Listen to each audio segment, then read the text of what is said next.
I don't know which, well, it's recorded now anyway. So thank you very much, Ali, for being here with us tonight on my Lovely People webinar. No worries, thank you. Well, I came across you when we spoke together in November at a conference with the lovely Liz Scott. And I heard your talk, and my daughter was hugely impacted by your talk. She absolutely loved it, and she absolutely loved when you shared about your little daughter and what she said to get him off the ride. Yeah, it was quite comedy, wasn't it? It was brilliant. So, and we've done another webinar together when we talked about parenting, because between us we've kind of got the whole spectrum, because you've got young children and my children are now grown up, and as we talked about, parenting never really ends, does it? Once you're a parent to them forever, however old you get. So do you want to share a little bit about you and how you came to be working in this way and helping people around parenting and what you do? Yeah, sure. I'm a mum of two, so yeah, my kids are 7 and 8.5, so still relatively young. But when I had my children, I retrained I was a nutritional therapist, so I was already in the therapy kind of field, but I retrained as a cognitive therapist and hypnotherapist, and got really into NLP and that kind of thing, which was really, really brilliant and useful. And I also did a lot of parenting training at that time with a lady in America called Sandy Blackard, who is phenomenal and actually is very, very 3 Principles-esque without even knowing it. She is that way. And I think that's why I was attracted to working with her. And did a lot of work with her, and then came across kind of the inside out 3 Principles understanding, and did a lot more training, learning, and kind of moved much more in that direction. And I guess because of just my interest in parenting, really, it's what I've seemed to have attracted a lot in my clients. It just seems to come up. I guess, a lot of my immediate circle are parents of youngish to teenage children. So it's something that just seems to keep kind of banging itself in my face, really. And it's something that I guess it's an area of life that I see pretty clearly a lot of the time. I'm really not perfect, and I shout at my kids too, and I don't always get it right, and but it's an area that I feel very much kind of grounded in. There are other areas in my life where I'm not so much. But parenting seems to be the one that seems to most of the time work out quite well for me. So it made sense that I kind of started sharing that a little bit with other people, and really just trying to help wherever I can with people who are sort of struggling in that way. So So what was it you saw around parenting from what I know you said when you came across the lady that you trained with was 3 Principles, because I mean this is a truth that we're pointing to, so it's not I know we talk about it in this particular way, but it is ultimate truth, so all of us have got it within us anyway. But what was it that you saw that kind of changed things for you and made the difference for you around your parenting? Yeah, well, for me, I guess I'd always lived in a very anxious place. One of the reasons I got into all of this kind of stuff was through my own anxiety and panic attacks, and feeling completely unsafe in the world, actually. Not really feeling like I had any kind of safety net, or just really flailing around, really, in the waves of life, I suppose. And when I came across the Inside Out Understanding, all the 3 Principles, and I'm not really sure where everyone is on the call in relation to that, but I felt for the first time that there was a safety net, that there was something really solid about life, about our experience of life. Excuse me. And that had a massive impact on my parenting, because I went from being a kind of feeling like, an anxious, worried kind of parent, worrying whether I was doing it right, guilty about everything, like really taking on my children's emotions and experience as my own, really kind of hypersensitive to everything, really, to just really relaxing, I suppose, into parenting.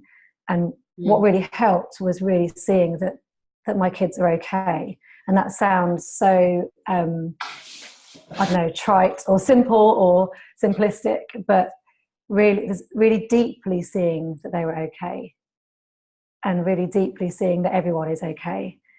And that really, when I was getting all up in my head and all stressed about them, it was all my stuff. It was really nothing to do with them or their experience.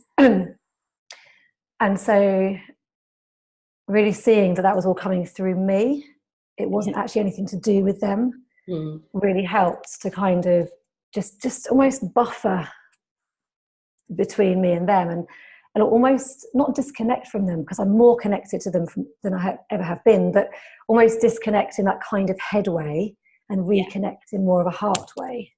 Yeah, because when we get over worried about our children, when we're, I often say I love my children way too much to worry about them, because when we get in that place and and with anybody really, our friends or anything, when we just get really over concerned about them, we're in our heads, we're in a place, and then we can't be connected in our heart, and it is more difficult to do the right thing. And yet, like you say, just that knowing that we are okay. And earlier on you said something about, you don't always necessarily get it right, and I think that is huge, because I think as mums and as parents, we really put that on ourselves, that we've got to do this right, and if we don't, we'll mess our kids up, or really have a lot of overthinking in those sort of areas, can't we, that they've got to always be all right, and it's our job to make sure they are always okay. And when we put that onto ourselves, we've just given ourselves this massive burden that, to be quite honest, is impossible for us to live up to anyway. Absolutely. And you can always feel the weight of it as you're talking about it, can't you? Yeah. And I love what you said. I love that phrase. The first time you said it to me was, I love my children far too much to worry about them. That sentence says so much to me. It really, really does, because again, some of this sounds so simplistic and trite, but the whole idea of, there really is no point in worrying. And that hit me at such a different level when I kind of started to understand more of this, because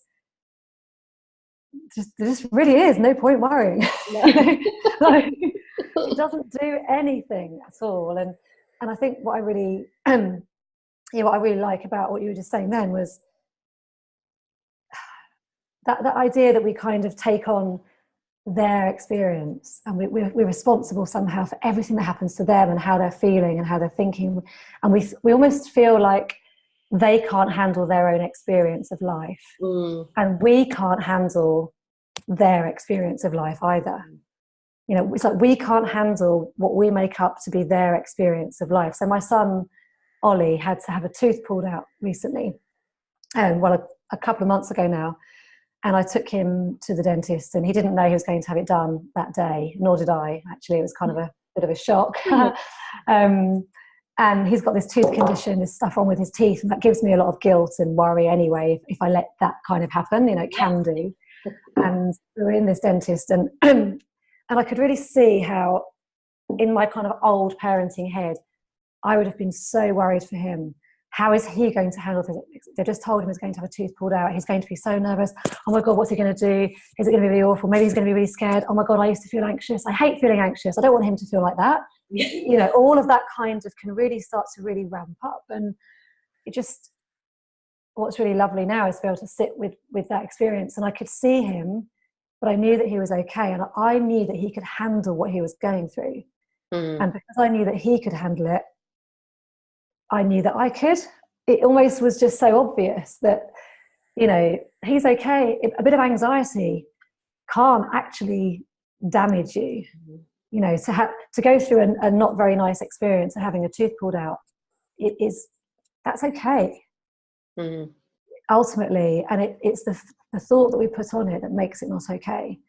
And I just think that's so true of all of our kids' experiences. I mean, nobody wants their kids to be bullied, right? Nobody wants their kids to be, we want to try and protect our kids from having these kind of bad experiences in life. But I'm not sure ultimately that if that comes from a very pure place within us. I know with me, it definitely came from a place of me not being able to handle it.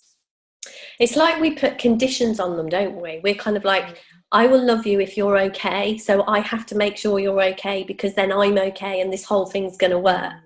And it's not realistic in life. And we are actually built to be okay in life. And I think when we teach our children, do you know what? It's okay to not feel great sometimes. That's perfectly okay. And we'll, that'll pass. We'll get over that and you'll be okay. You will, come out the other side of that.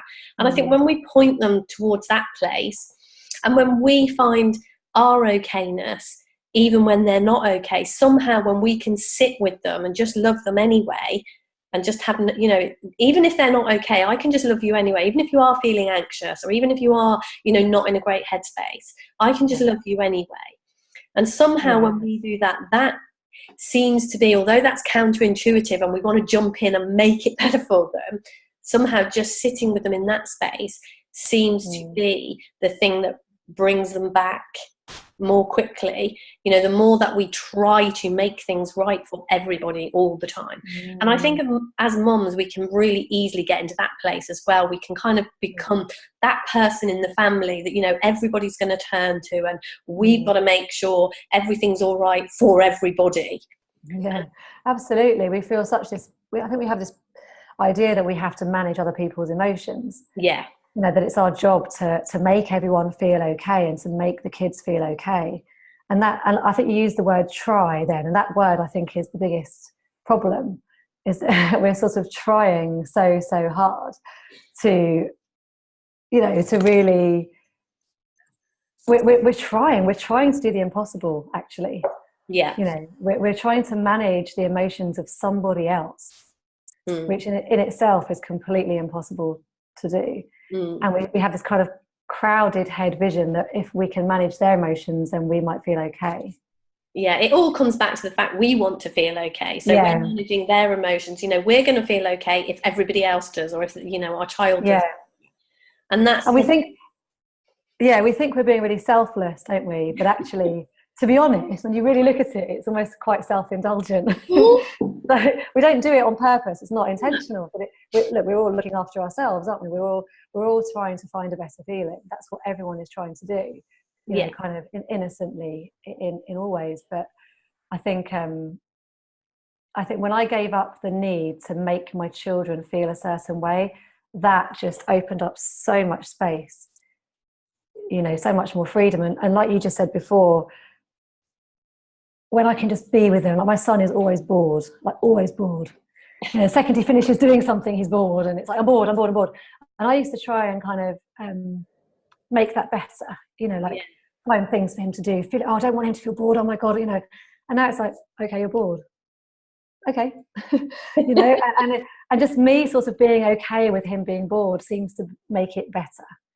You know, and I think it's that same thing of the distraction methods that we're all kind of taught to use with kids. I think we're taught that maybe not even explicitly, very implicitly. Like a child hurts themselves, the first thing we do is have some sweeties, have an ice cream, whatever.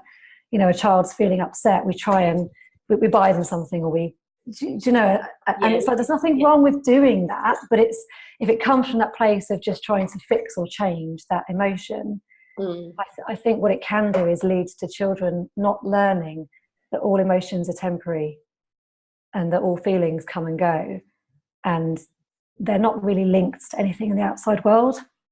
And so if we just let them play out, they'll see for themselves that they can feel happy and then it will kind of calm down again. They can feel sad and they'll come back to neutral again. They can feel anxious, but I think we're so fixated on stopping emotion, especially ones that we don't like. I mean, it's like we're okay with the happy ones, aren't we? But they're okay. They can play themselves out, kind of thing. But the ones we don't like the anger and the sadness and the anxiety and that kind of thing, we tend to not want to see those in other people at all.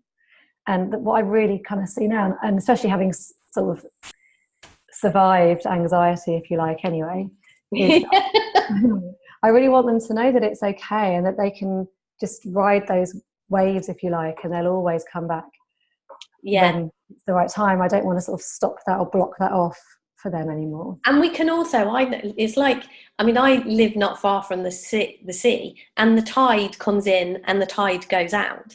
And I think when we're kind of in that place of trying to fix things for our children, we can mistakenly, like if I was to stand on the beach and sort of shout at the tide to go out, eventually it's going to do that. So it's going to look like, oh, I've got control. You know, if I shout long enough and loud enough, the tide goes out. Yeah. Nothing to do with me. And I think we can kind of mistakenly believe, because our children do come back, we kind of do something and eventually they do suffer and we think, oh, that was to do with us. So then next we're like, right, I've got to do, that's my job, that's something I have to do. Yeah. And it's we don't let them naturally just see. And for me, what a gift to give to a child, to let them know that that's what happens. To have them do that for themselves, and to have them not, to have them know they don't have to fix or change or improve or do anything. Because they are like the tide, it just will go in and out. That's just what happens. It's the nature of who they are, the ebb and flow of life. It's just, that is what is going to happen. We're not fixed in any one place. You know, whatever we feel in any one moment, we can feel differently. And we are really, I know it can be really, really tempting. I mean, with it being Christmas, actually, my son this morning came into me. He was back at work, and he came in this morning and he said, oh, Mum, he said, I'm feeling a bit low. And he's just turned 20 in December. And he said, oh, I'm feeling really low today. You know, he said, oh, is it about going back to work at Christmas? And I just kind of said, I don't think it's about anything. I said, you could just feel up today as well. You know, I said, it's just the way it is. I said, just don't worry about it. It's fine. I said, at some point you'll feel better. And he came into the kitchen a bit later and he said, I already feel better. You know, kind of like about less than 5 minutes later, he's kind of, oh, I do feel different. It really doesn't have anything to do with anything, does it? Yeah. And it's when we make that, we're very quick and very good at kind of trying to make that connection with things. You know, I feel low because I'm going back to work today after Christmas, and we try and marry things up where it's just like, you know, the tide comes in because it comes in, the tide goes out because it goes out. It's not. Yeah, you're right. And I think all the time, and we're always asking kids why they're feeling a certain way, or how did that make them feel, or, you know, from such a young age they're really conditioned into thinking that they have to answer those kind of questions and be able to know that kind of thing. And actually we're just pointing them in completely the wrong direction when we're doing that. It is in the society we live in, it is very much, you know, oh, I hope you're having a good day today, you know, how are you feeling? And oh gosh, why are you feeling it? Whichever, you know, oh, I'm feeling great, oh, why, what's happened? Or I'm feeling sad, why, what's happened? And I think it can be very counterintuitive actually to kind of to see, like you say, it's extremely simplistic when you see that your okayness isn't connected to anyone else being okay, whether that's your children or your partner or your friend or somebody you work with, whatever. Actually seeing that there is no connection, you know, your okayness is yours, it came with you, and it isn't connected to that. I know it was huge for me when I realized that my okayness didn't depend on my children being okay. And I think we can all have those people in our lives, can't we, where we think, actually, do you know what, if you're not okay, I'm not okay. Yeah, absolutely. And I ran around for years when the kids were younger, really thinking that I had to make them okay to be okay. And I can really see that's just not true anymore. And it's so freeing, and it is such a more beautiful relationship now that we have because of that. It's so much easier. It opens up so much space, doesn't it, to just have fun with your children? Yeah. You know, I think all relationships, whatever kind of relationship it is, relationships are about just, you know, having some fun together, just being the best of who you are and allowing people to be the best of who they are, and just, you know, exploring life and having some fun together. And I know kind of when I realised that I didn't have to be in charge of everything that was going on for my children, it kind of left me all this space to just actually let them be who they were and just enjoy that. Yeah, I think that opening up of space is really huge, just to really be with them. You know, it's so easy for so many parents, you see them all the time just running around so caught up in their head, so innocently trying to kind of make all their children's lives okay, and then there's no being there, there's no space, and there's no kind of pure love there. And I think that's what this understanding has really done for me. Absolutely. Allowed you that space to just love your children. Yeah, and that's it. It's so simple. And I read so many parenting books, in the past, so many parenting books, and it's just, the amount of stuff I tried to cram into my head that I had to do with my kids to make them turn out right, and that's just turned completely on its head. And I love that I've got 3 children who are all grown up, but even now I really love that I can trust myself. If I'm in front of them, like this morning when my son had that conversation, I don't have to know all the answers, and I don't have to have read everything to make sure, if he says this, then I'll tell him this, and if he says this, if this happens, I'll do this. The principles, this whatever it is, this inside out, and this that we're a part of, is so adaptive to who we are in the moment. And if we can just trust and allow that, it just looks to me like I can't even say the wrong thing in those moments. It's just, he says something and I just relax and say what occurs to me to say. Yeah. And that, I've known. I can really see, sorry. No, go on. I say it's really interesting now with my kids now. I don't talk to them specifically or directly about the inside out understanding of life or anything like that, but they the things they come out with themselves now is quite incredible. Really, it's quite, and like I said earlier, I don't always get it right at all, and I was and I can still get quite stressed in the mornings when we're trying to get to school and whatever, but my son will say to me now, if I ever try to even ask him what's wrong sometimes, or try and make that connection that we talked about earlier, he'll be the one that says to me, "It's not about that, is it, Mum?" Yeah. And it's like, oh wow, he's kind of teaching me still as much as anything else. Or if Robin, my daughter, she can get quite angry quite quickly. She can have quite big meltdowns, and sometimes in my kind of weaker moments or whatever, I guess I'll kind of be trying to work out what's going on, and my son will say to me, "She can't talk to you when she's like that, Mum. You've just got to let her. You've got to let her see it through." And this kind of thing. And it's beautiful to see how, I think, just by being that way ourselves, we're passing that on to our children. We're kind of allowing that in them as well, without ever having to explicitly say anything to them. Yeah, I think I know when I kind of came across this understanding and everything changed for me. Initially, I was very much in a place of my children need to know this. And, I'm kind of like, right, sit down, I need to tell you something. And that didn't turn out well. It didn't have a really good effect. And then when I just realised, actually, the only person that needs to look in this direction is me. And if I just do that, and the more I kind of was different, because I couldn't help but be different, because I was seeing the world so differently, I would just be different with them. And the more I was like that, and now it's kind of got to the place, I know if they get into any difficulties or anything, they will come and they will just, and for quite a few years, as I said, my son has just turned 20, but even a few years ago, he would just say, "Oh, Mum, you need to talk to me about your stuff because my head's all over the place. I'll just sit here and you just talk to me about your stuff." Because there was something in him that actually knew, that if he, and I can't even remember what I said, but there was something. And then when he would, when he was all right or something, he would just be, "Oh, I'm not interested in anything." And that's fine. It's perfectly fine. But there was some kind of knowing in him that actually beginning to look in this direction was just helpful. And he started to see that. And none of my children have actually acted. You met my daughter when we spoke together in November, and that was the first time she'd been to any kind of principal thing at all, and she absolutely loved it. But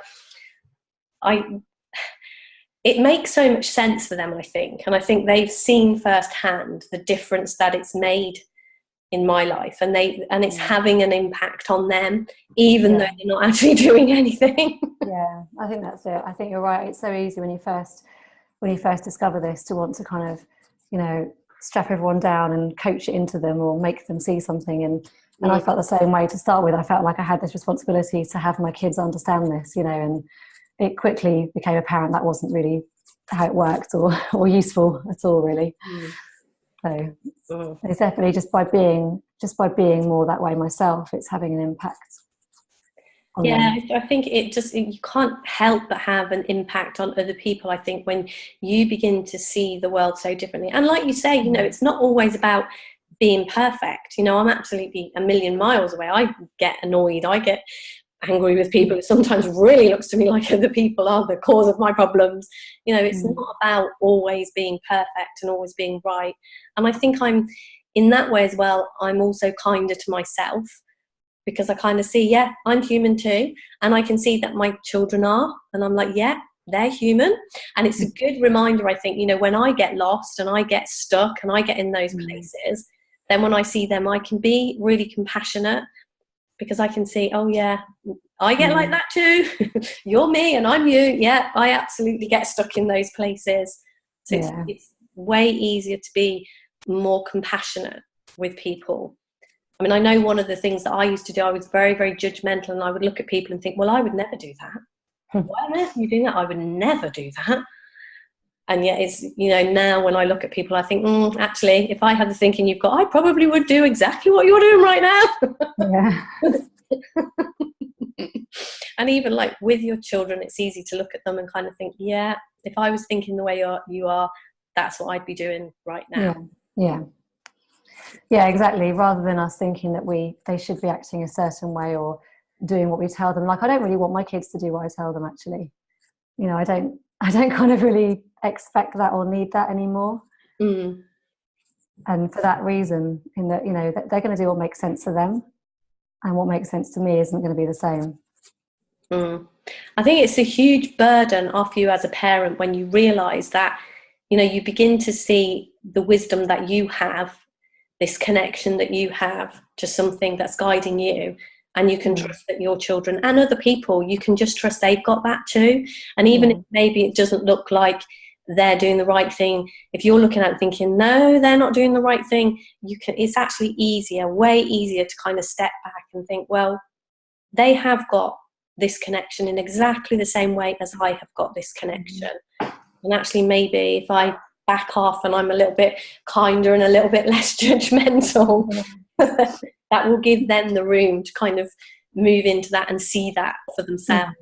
And it's brilliant. I know when you watch children, and as I said, mine are grown up, but even so, when I watch them come back to that place when they do begin to self-right, it's so nice for them to kind of just see, oh yeah, here I'm okay again. Yeah, absolutely. And that goes back to what we were saying earlier about not wanting to sort of stem that flow, not wanting to get in the way of that self-righting happening. I think is, we all do it so innocently, so much of the time. Yeah, it can be one, can't it? I definitely think kind of parents with their children, can be a little bit of I can't let go. I've got to step in there, and I've got to do this. It's easy to get caught up in is when they're not feeling okay. It's really easy to get caught up in it's my job to make it okay. And we feel it from other people, don't we? We feel like we've got to kind of do that for the grandparents or the friends or the people around us. There's a lot, we feel this made up external pressure that our kids should be acting a certain way in certain situations. Yeah. And so it can be more, we kind of not only our own pressure that we put on ourselves, but the pressure that we kind of make up from everyone else as well. Yeah, we're good at that, aren't we? Yeah. Well, we see if anyone wants to ask a question. I'm not very, okay. So does anyone want to join in with the conversation? Does anyone like to ask Ali a question? You can either unmute yourself. I think it's easy to unmute yourself, or if you're struggling, if you ask me, or you can type something into the chat box. So if anyone would like to comment or share anything or ask any questions, please feel free to jump in. Hi, can I? Hi, Ali. Hi, Ali. Hiya. I mean, I completely get what you're saying, and I think it's amazing that you can get into that situation with your children where they're literally learning everything for themselves, but it is, when I talk to mothers and myself as a mother, it is one of the most difficult areas in our lives where, as a mother, for me anyway, where you can it just doesn't feel, it really doesn't sit comfortable. 90% of the time it's okay, but then there's still that thing that where you think you really do have to fix it for them, because that's your job. And I speak to a lot of mothers who say that. I've worked in child psychology, and they get so caught up in that, and it's really difficult to let that go. It seems like you managed to do it quite well, I would say quite easily, and it just seems, if any mothers are going to listen to this, they're saying, how do you do it? How do you do it? What do you do? And I know in the 3 principles you don't do anything, you just have to understand. But when you're coming across someone who's probably not too familiar with the principles, how do you help them? Yeah, I mean, I think, I don't get me wrong, I still fall into that trap all the time. I still have those thoughts and feelings that I want to try and fix them, or I should fix them. It just doesn't bother me anymore. I suppose in the same way, it's gone from being like I need to fix my children, otherwise they're not okay, and that means I'm not okay, to still having those thoughts sometimes, but knowing that that's not really true. And so, and again, I hear that sort of frustration of the 3 principles community of there being nothing to do. I know that can feel, when I first heard that, I was a bit irritated by that by constantly hearing there's nothing to do, and the truth is, the absolute truth is that there isn't. But when you're in that mentality, when someone's really struggling, I wouldn't be going to them and necessarily telling them that straight away. No. I think it's really important to, for me, excuse me, for me to see that no one needs fixing. I really had to see that for myself and in myself before I could see that in my children. Right. I as long as I couldn't see that was true for everybody, then I couldn't make that true just for my children. That was something that I had to see as a universal truth, I guess. That no one is broken, no one needs fixing, everyone is whole, complete. And that kind of huge pressure that we have to fix our kids and make them okay is just what's standing in the way of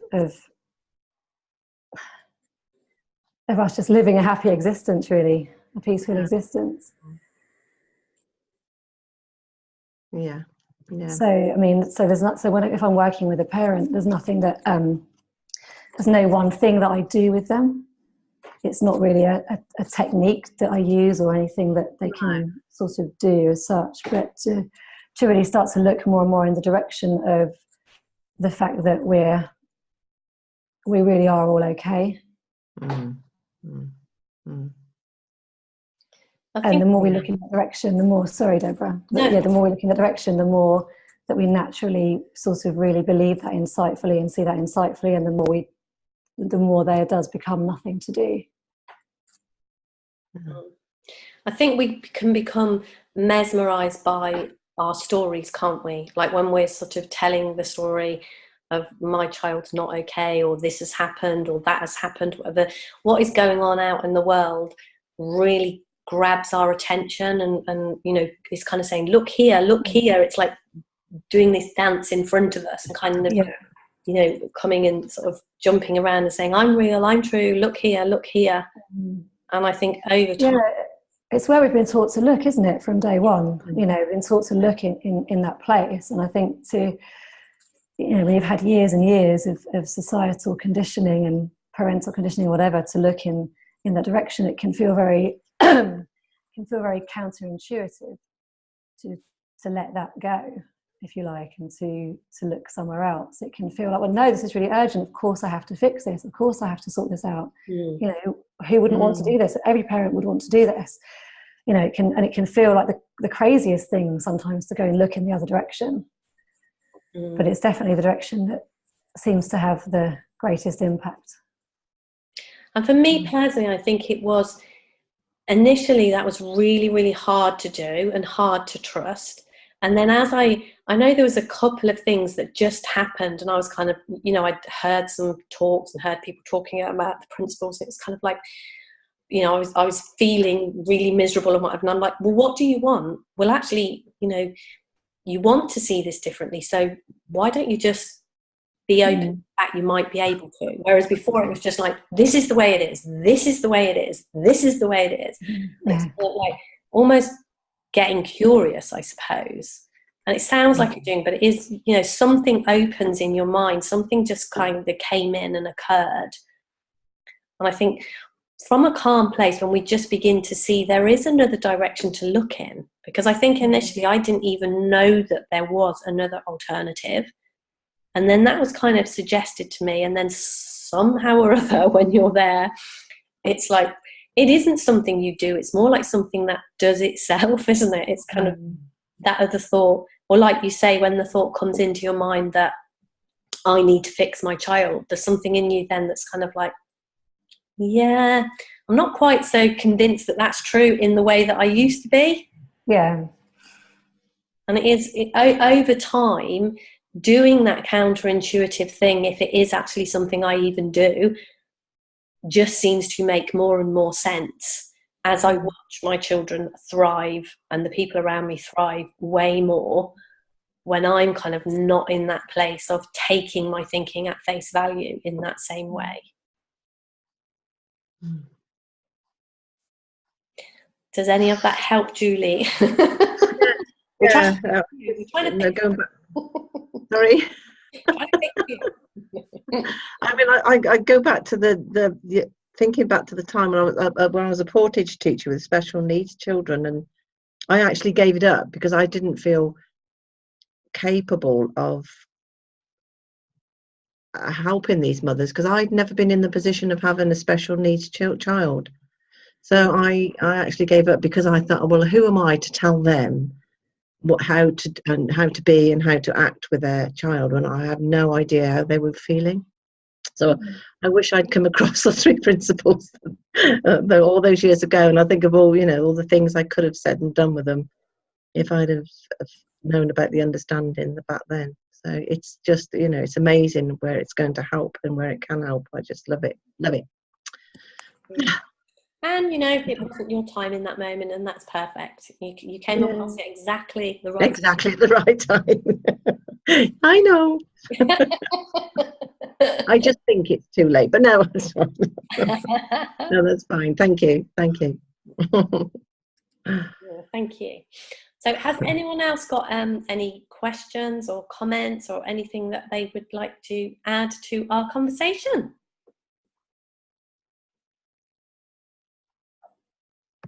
That quiet moment.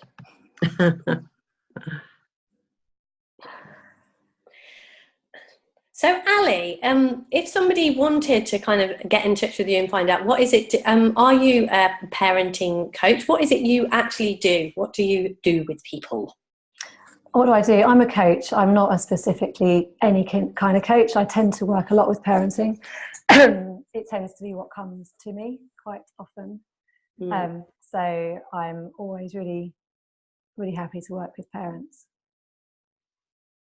in that way. I don't call myself a parenting coach as such, but it's like I say, it's something that seems to keep coming up for me. Something that I really enjoy working with and really enjoy helping people with. Because I know I was a little bit late because obviously with the Christmas holidays and everything, we didn't get our act together quite as well as we, as professionally as we might. So I know I kind of added your website and your details a little bit late, but they are now on the page, and I will email them out to anyone who's given me my their email in case anyone wants to know a little bit more. So how did you actually come across the principles? How did you first come across this understanding? I was actually given a book, the Jack Pransky book, Somebody Should Have Told Us. Okay. I don't know if anyone has read that, but by a friend of mine, and I read it cover to cover about 3 times, and I don't really do that with books normally. So I knew there was something in it, and I had that kind of typical reaction where I didn't really know what was being said, but I knew that I'd found something really important. So that was my first kind of into it, I guess. And then not long after that, I went to one of the Three Principles conferences in London. And actually, it was quite interesting. I went with one of my really good friends, and we weren't altogether unsure that it wasn't a cult, because everybody was really happy and everybody was saying the same thing quite a lot, and we didn't quite know where to put it. But that didn't last for long. I just knew straight away that I'd found something that was going to make the difference. That was the thing that I just knew I was going to be kind of learning about and working in this field from then on, really. I can't really explain why. I just knew. Yeah, it is difficult when people kind of ask you that question, isn't it? How do you know? I don't know. Yeah. You just kind of do. There is definitely a kind of a knowing, isn't there? Something that you, and I suppose it's about beginning to trust that. Yeah, that's what, for me, it was just realizing that there was a safety net, that there was, it was finding God, essentially, for me. You know, it was really realizing that. And before then I'd been running around doing a lot of cognitive therapeutic work and working with a lot of clients in that way, really trying to fix and change and improve their thoughts, really just manipulating thoughts and trying to prop up the imaginary kind of ego and the thought-based stuff. And when I realized that I didn't need to do that anymore, it all fell away very quickly, and I suddenly saw that this is what I'd been looking for. So That's a lovely moment, isn't it, when you realise, yeah, it really was, yeah. And your job becomes a part-time job, because suddenly you realise it's not. Because it was interesting, like when Julie was saying earlier about being with those mothers and kind of thinking, do you know what, I'm not qualified to know what to say to you here. And that's one of the things that I find really, I love that I don't have to know what to say when I'm with somebody, because I used to think that. I used to think when I was with my children or anybody else, if somebody was feeling upset or anything, I'd been, oh God, I've got to know what to say here. And now kind of just actually, do you know what? I don't have to know anything at all. If I just sit with you in this place, if I just get into this place within me and just sit with you, that's all I ever need to do. And I think that is really, I think with our children or with other people or with anything, as we begin to trust that we have just got that place in us, and so have they. I think that was amazing for me when I realised, you know what, so have my kids. They've got this too. It's not kind of like, oh, I've got it, so I've got to find a way for them to have it. It's like, no, they came with this too. This came with who they were. They've got it. And it's somehow, the more I see that in myself and for myself, that's all I need to do. Somehow when I look there, that's where they look as well. Other people that are with you, they begin to see that. And if they don't, that's all right too. I think we can be very hung up on this. Everybody's got to be okay, and everything has got to work out the way I think it should work out. Yeah, absolutely. And that was the whole kind of therapeutic modality that I'd been trained in before, so it was always about trying to know exactly what to say to somebody and trying to preempt things, trying to get them to a better place. And I hated working in that way, actually. I hated sort of doing that with people. And now, like you just said then, that beautiful place of just being with a person or with some parents or with a group, and just really knowing that, getting into that space of connection with them and allowing whatever comes out of my mouth to come out of my mouth in that moment. It's just a really lovely way of working with people. And it has so much more impact than anything else. Yeah, I have done a fair amount of work with people who've been in situations of domestic violence. And when I actually worked in that sector, there was so much control wanted. It was like, these people are vulnerable people, so if you are with them, you have to make sure the outcome is going to be this, and what you say has got to mean that the outcome leads to this. And I think for me, that realization that actually, like, you said, it's finding God. I've realized, actually, do you know what? That's up to God. That's not up to me. And if I can just sort of be there with this person, then that's God's choice. Ultimately, the outcome You know, who am I to decide when is the right time for somebody to feel all right or not feel all right, or be okay or not be okay? Who am I to decide that? And it's kind of, we can let that go. That, I think as parents, we can really get bought into the illusion that we need to be in control. Absolutely. Absolutely. And kind of, we just realised, do you know what? Actually, I don't even have to control me, let alone you. You know, I don't have to do that. It's fine. Yeah, just taking your hands off that. Taking your hands off that wheel is just so liberating. And I think, you know, not necessarily on purpose, but I think a lot of those, like you say, those other modalities, that's where the huge difference is. It's very much, do you know what? If you're going to speak to these people, it's got to turn out right. It's down to you. And I just, when we can kind of walk away, and again, it's so counterintuitive, because actually when you let go of that, it looks to me, things don't always turn out the way you want them to be, but it absolutely looks to me like, as human beings, that gives us our best chance of that happening. You know, when I let go of my son having to be okay, that seems to give him the best chance of being okay, weirdly. And yet the more I hold on and fight and try to be in control and try to make that happen, the harder that seems to be. And yet when I can get to a place and be like, do you know what, that's just not down to me.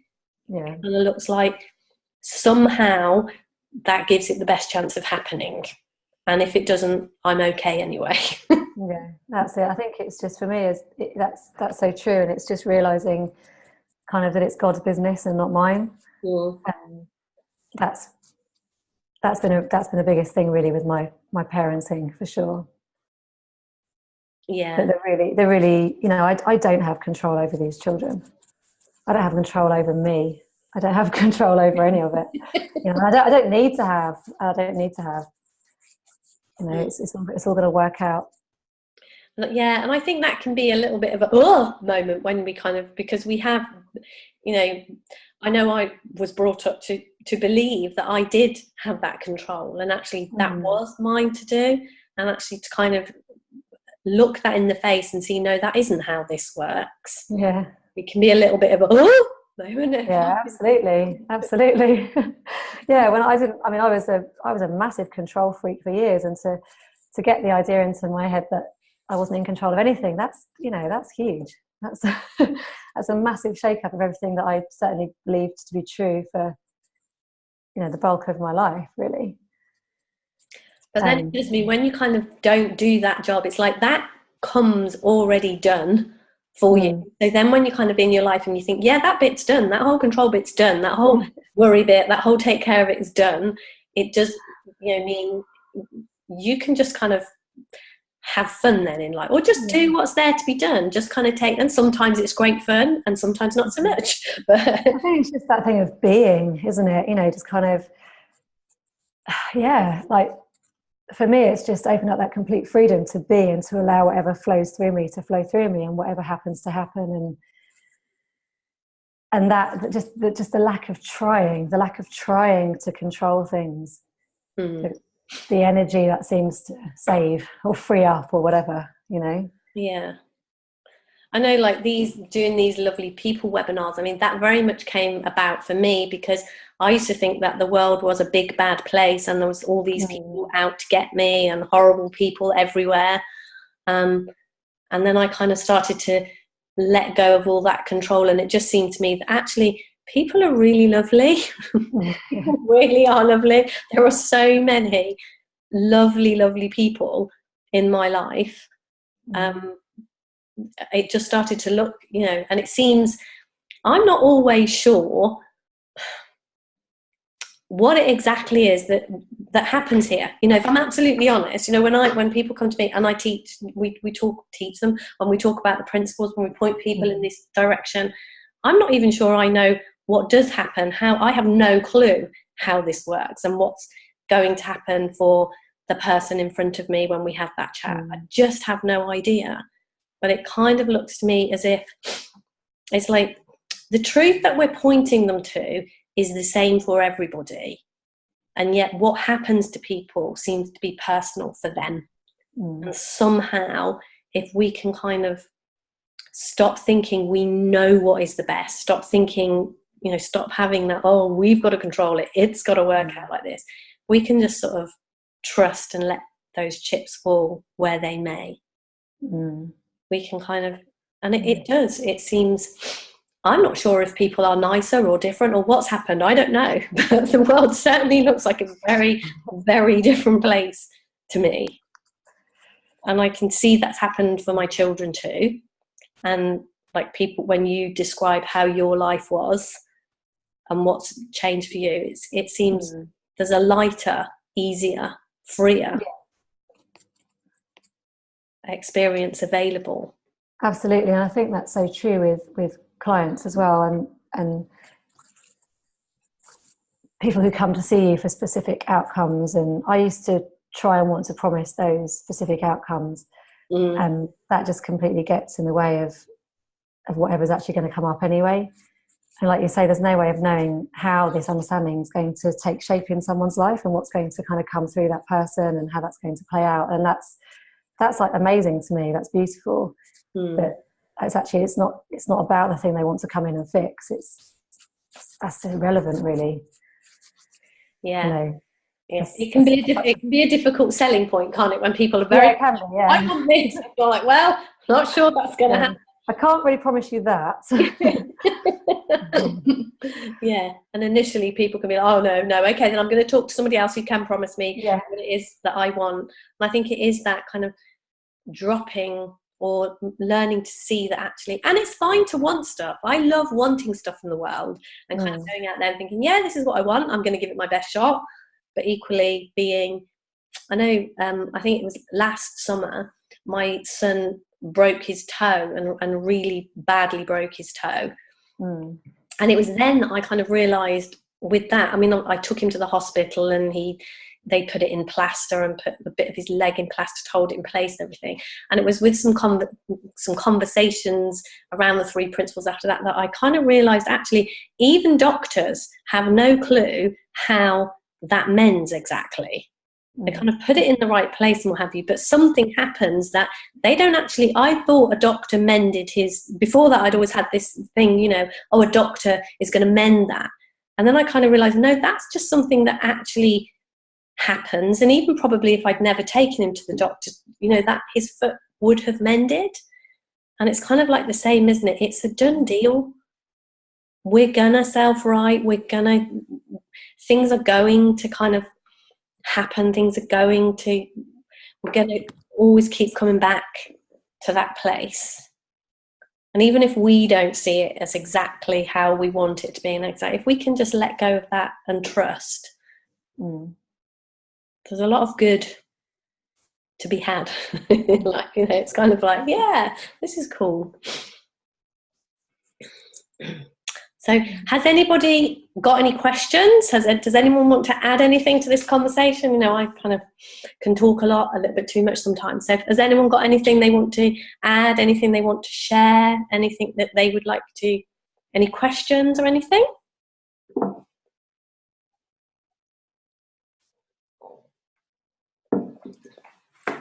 Oh, well, we've covered everything. Everybody's absolutely, completely perfect parents now. We've fixed a lot of them, Ali. Have you got anything that you would like to share? Anything else that's kind of, come to you around any subject, really? Anything that you've seen, anything that's relevant for you at the moment? I guess for me, really, the thing that I'm seeing more clearly at the moment is that it really is, none of this is really anything to do with me. And the more I see that in myself, the more I see that in my children, that's what's really, really changing my relationship with them. And I see it's kind of helping them flourish, I guess, really, as well. The more I'm just taking my hands off the wheel of all of it, the more I'm relinquishing any idea of any control I thought I had, which does feel scary still sometimes when they're concerned, certainly. I'm not going to lie about that. I'm not going to pretend that kind of, it always feels okay. But just seeing that more and more, and realizing more and more how little control I have over any of it, and how I just don't need to have. I just don't need to have any of that control. They're absolutely fine. Their lives are absolutely fine. They're safe. They're supported. Life has got their back. Yeah. And the more I can see that in them, the more I can be placed to be a better parent to them from that place, I guess, really. Oh, well, it's been really, really lovely talking to you tonight. And I know your children go back to school tomorrow, so you've got an awful lot. You took time on a busy night to come and talk to us. So I really, really, really appreciate that. Thank you. What was your website, Ali Scott? It's aliscottcoaching.com. So if anybody wants to kind of contact Ali at all, or get in touch with Ali, and I'm on Facebook and Twitter and all the usual kind of places, which are probably more up to date than my website, because I haven't looked at that for quite some time now. So yeah, and if anyone is on here and they've got my contact details and want to, I can put you in touch with Ali. We can find a way to get, if anyone wants to have a conversation with her. Next week, our Lovely People webinar is going to be with the lovely Katja Simons, who's going to be talking about physical pain. Okay, cool. Yeah, have you met Katja? No, I know of her, but I haven't met her. So be interested in that one. Yeah, she's a very, very lovely lady. Great to have a conversation with her. And it's been really, really lovely to chat to you tonight, Ali. Oh, you too, Deborah, as always. Thank you, lovely. And I'm sure we'll be talking again soon. I'm sure we will. And if nobody else has got a question, nobody would like to add anything or share anything, then we will let Ali go and sort her children out, ready for school. Find some PE kits and lunch boxes and stuff. Cool. Thank you very much, everyone. Lovely to see you. Thank you, Ali. Thank you. Bye. Bye. Bye. Bye. Duck.